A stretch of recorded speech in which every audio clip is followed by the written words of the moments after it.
Six guy, he a visionary. Boy, the get back ain't got no date, so sometimes the wolves gotta wait. Let's get to it. Shout out to the family because he's the one who put this out first, so I want to give that man the credit that he deserves. Let's get to it. In the Court of Criminal Appeals of Tennessee at Jackson, assigned on brief September 5th, 2012. State of Tennessee versus Terrell Leverson. Now let's get straight to it. Terrell Leverson, the defendant, was convicted by a jury of second-degree murder, misdemeanor assault, and obstructing arrest. After a sentence hearing, the trial court sentenced the defendant to an effective sentence of 25 years in the Tennessee Department of Correction. In this appeal, as of right, the defendant challenges 1. The trial court's admission of a photograph of the victim, 2. Sufficiency of the evidence, and 3. His sentence after a thorough review of the record and relevant authorities. We have determined that the defendant is not entitled to relief on any of these issues. Accordingly, we affirm the trial court's judgments. Now, here's where we're going to get down to it, right? You have a bunch of people that are on here talking. Now, let me help y'all out real quick. You are allowed to go ahead and face the people who are accusing you in court. Let's just say, for sake of argument, that you and your homie got in trouble and all that stuff. You might have said something you didn't mean to say. And your homie ends up taking a rap for something. And what you said is actually not what you meant. This is not giving you a pass by any means. But you are still able to still go in there and correct it. This is what I believe that 03 Greedo did. But let's get into it. Jaron Rutherford testified identifying the defendant at trial as his friend. On February 27, 2010, Rutherford and the defendant went to the mall to go shopping. They went in Rutherford's car. After entering the mall, went their separate ways. Rutherford went to a shoe store and bought some shoes for his daughter. If you don't know who Rutherford is, that's Big Mota.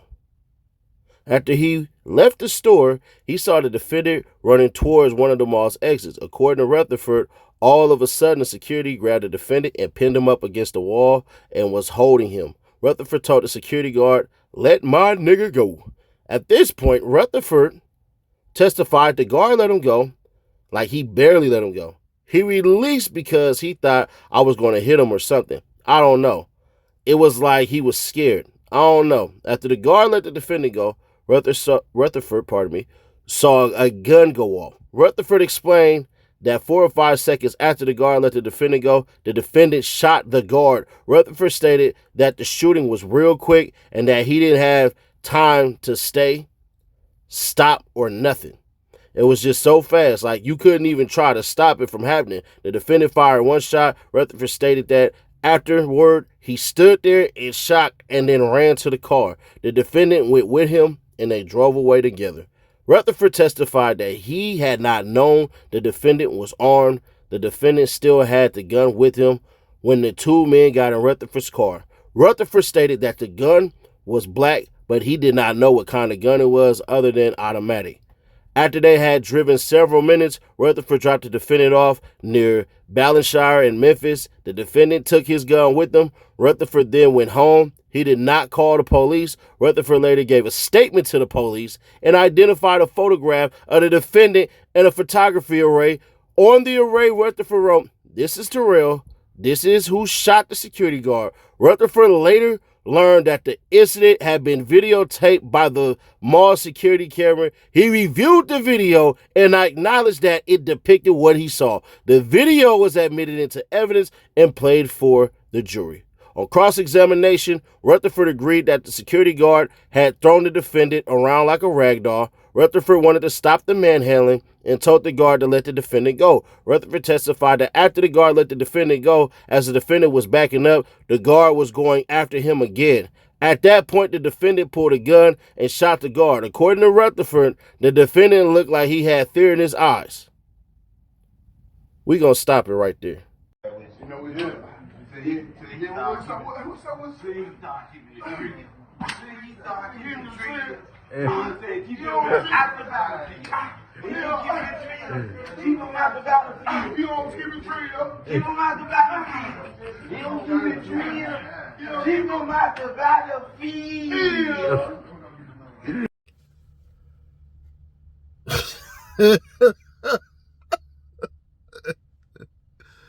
Now, you know, there's going to be some detractors and all that and everything like that and all that, but I can tell you this.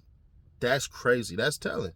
Now, Big Mota said that's not telling. I don't know how that is. You told, literally, you told and didn't even know there was security footage. What you should have told was what you said in the second part. Man, this dude came after my homie and all of that and everything like that. And then in the actual video, you don't see Cuz actually pop dude. But y'all go check out the family because he got it all up on his stuff and everything like that. So, bruh, that's insane to me. That's crazy. Now, y'all have, listen, I get it. I'm not above reproach and all that. And y'all little BS and stuff like that. I'll post Mickey True video and all that stuff and everything like that.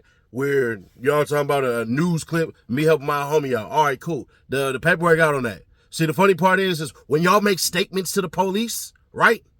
When y'all make statements to the police, y'all sign them. That's why he got pulled up there. The police could have said one of your homies said this and said that, then he could have been like, who? Oh, well, this person right here said that. What did he say exactly? All right, my lawyer and me, we need to hear that. You need to depose him real quick. Bruh, the second party tried to clean it up. Oh, no, man, he was tossing my homie around like a rag doll and all that, and then ran up on him again and all this stuff and everything like that. That's when you're trying to put the self-defense stuff up. If your ass would have just said, I don't got nothing to say, I ain't see nothing, and all this stuff and everything like that, guaranteed. Yeah, you was going to go to jail for obstruction and all that, more than likely, possibly, but I doubt it highly.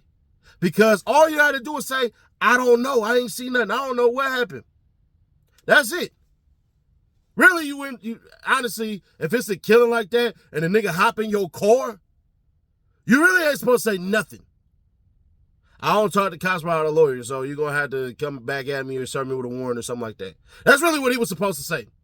But then trying to clean it up, I think that's what they going with. Like, damn, Mota, bruh, you just said all this, said all that. And Mota thinking to himself, well, bruh, he did this all in the mall. I didn't know he was going to do all that and everything like that. The nigga set me up. Well, if you really felt like that, then nigga, don't get in my car.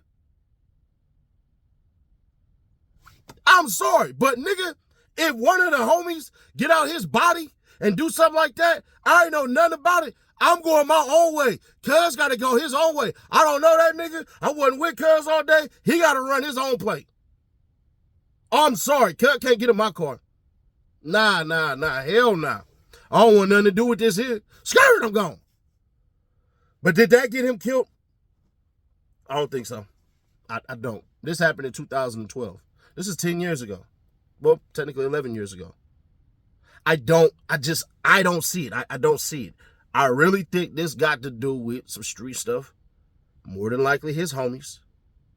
Or something else. I don't know. I don't have no proof or nothing like that. But the way Cuz is showing money and all that and his homies and y'all niggas is big thugs out there and everything like that, Cuz, to me, that's what got that man smoked. It is what it is, bruh. But y'all let me know your thoughts on this. So share to keep your people aware. Subscribe, turn on that bell to stay notified. Because when you do, y'all know, the visionaries go up, man. We at almost 145,000 subs, man. We on our way to 150K. So hit that subscribe button today. I'll catch you on the next one. They used to say, words couldn't hurt me. Videos, just my name, they getting thirsty. Go ahead and put them in a hearse. It's getting murky, this time I deserve this. I'm ready for whatever war said he been a matador. Scared for the things I'm dreaming for.